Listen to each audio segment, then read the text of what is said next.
दोस्तों हम लोग जो भी अर्निंग करते हैं अपने जॉब से या अपने बिजनेस से, वो पैसा कहीं ना कहीं किसी सेविंग अकाउंट में पड़ा रहता है और वहां पे कुछ खास रिटर्न भी नहीं बनता। बहुत सारे लोग इस पैसे को स्टॉक मार्केट में भी लगाने की कोशिश करते हैं, बट स्टॉक मार्केट का देख ही रहे हो आजकल FII आउटफ्लो के चलते कितना कुछ प्रॉब्लम आ रहा है। ट्रेड अनसर्टेनिटी है, 2 साल से मार्केट ऊपर नहीं जा रहा है, जिसके चलते कई लोगों के ना ही सेविंग अकाउंट में इंटरेस्ट बन पा रहे हैं, ना ही स्टॉक मार्केट में रिटर्न बन पा रहे हैं। तो ये प्रॉब्लम आजकल बहुत लोगों को आ रही है, खास करके सैलरीड इंडिविजुअल को।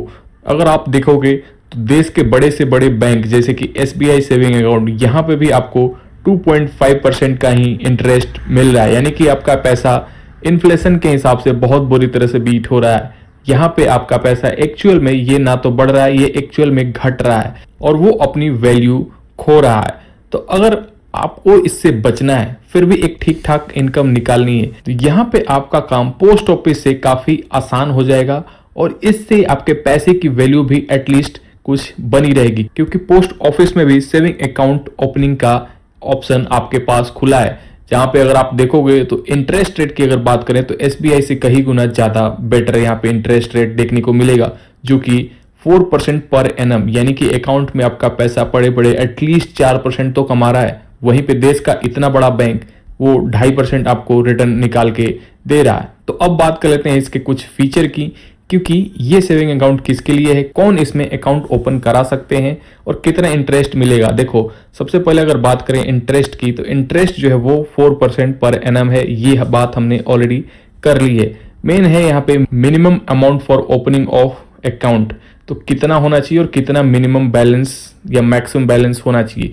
देखो मिनिमम बैलेंस जो है वो 500 होना चाहिए और यहीं से 500 से ही आपकी अकाउंट ओपनिंग भी शुरू होगी, यानी कि अगर आप जब अकाउंट ओपन कराओगे तो आपको 500 रुपीज मिनिमम देना पड़ेगा।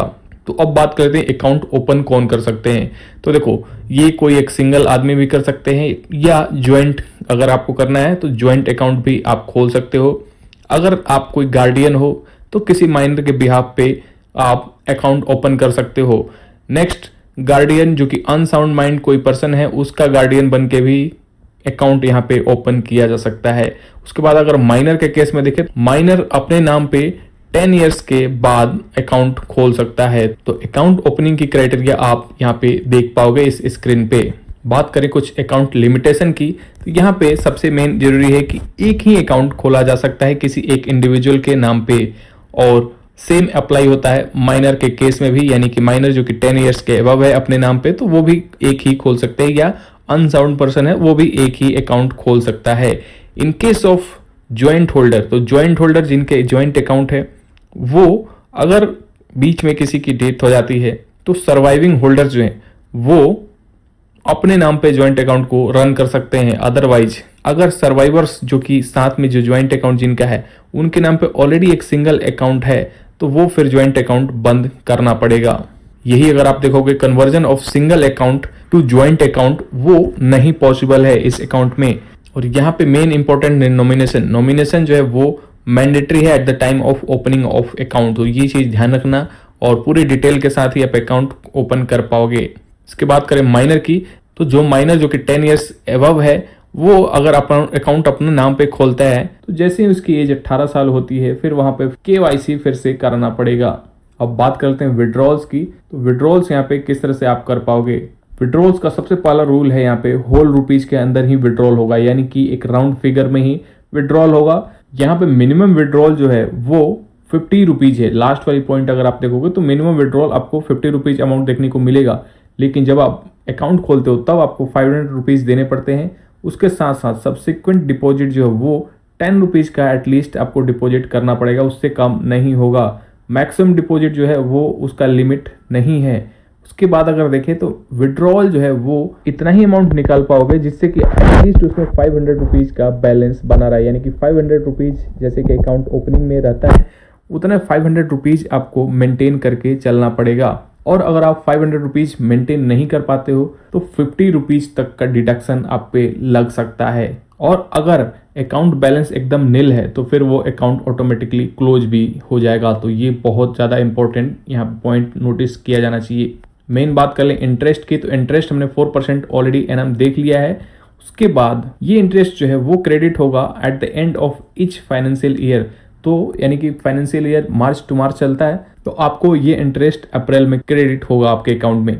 और अगर आप बीच में कहीं अकाउंट को क्लोज कराते हो तो जितना भी इंटरेस्ट लास्ट मंथ तक बना हुआ है, यानी कि उससे पहले अगर आपने अगस्त में कराया है अकाउंट क्लोज, तो फिर आपको जुलाई तक का इंटरेस्ट जो भी बना हुआ है वो आपको अकाउंट में क्रेडिट कर दिया जाएगा। और ये अकाउंट जो है सेविंग अकाउंट का, ये इनकम टैक्स में ध्यान देने वाला है यहाँ पे कि 10,000 तक जितना भी आपने अर्न किया है वो सेक्शन 80 TTA के अंदर ये रिबेट आपको देखने को मिल जाएगा, यानी कि एग्जेम्प्टेड रहता है। अदर देन 10,000, यानी कि 10,000 से ऊपर जो है अकाउंट जो भी आपने सेविंग से अर्न किया है सेविंग अकाउंट से, उस इंटरेस्ट से आपको एक्स्ट्रा टैक्स देने पड़ेंगे। अदरवाइज 10,000 तक टैक्स भी एग्जेम्प्टेड है। मेन कुछ अदर पॉइंट्स जो है ये काफ़ी इंपॉर्टेंट पॉइंट है। अगर आप 3 फाइनेंशियल ईयर तक अकाउंट को कुछ भी उसमें ना ही लेन देन करते हो तो फिर आपको ये अकाउंट डोरमेंट माना जाएगा। और डोरमेंट अकाउंट को रिवाइवल करने के लिए आपको फिर से फ्रेश KYC डॉक्यूमेंट्स देने पड़ेंगे। ये ध्यान देने वाला बात है। 3 साल के अंदर आपको कुछ ना कुछ ट्रांजैक्शन करते रहना चाहिए सो दैट अकाउंट जो है वो डोरमेंट ना बने। अब इसमें एडिशनल फीचर अगर देखें तो एडिशनल फीचर आपको चेकबुक मिलेगा, ATM कार्ड मिलेंगे, या मोबाइल बैंकिंग की भी सुविधा मिलेगी, आधार सीडिंग का भी फैसिलिटी है। प्लस इस अकाउंट के थ्रू आप अटल पेंशन योजना में इन्वेस्ट कर पाओगे, या प्रधानमंत्री सुरक्षा बीमा योजना में, और उसके साथ साथ प्रधानमंत्री जीवन ज्योति योजना में भी आप यहाँ पे इन्वेस्ट कर पाओगे। तो काफ़ी अकाउंट की बहुत सारे ऑलमोस्ट बैंकिंग जैसे ही फीचर आपको देखने को मिलेंगे। तो अगर इस अकाउंट को, सेविंग अकाउंट को अगर बैंक के हिसाब से कंपेयर करें तो काफ़ी बढ़िया फीचर्स इसमें देखने को मिलते हैं। प्लस मेन है यहाँ पे इंटरेस्ट रेट का, जो कि SBI से 1.5% का इंटरेस्ट रेट ज़्यादा है बिना कुछ किए हुए। तो आई होप कि ये वीडियो आपको काफ़ी इन्फॉर्मेटिव लगा होगा। चलो मिलते हैं नेक्स्ट वीडियो में।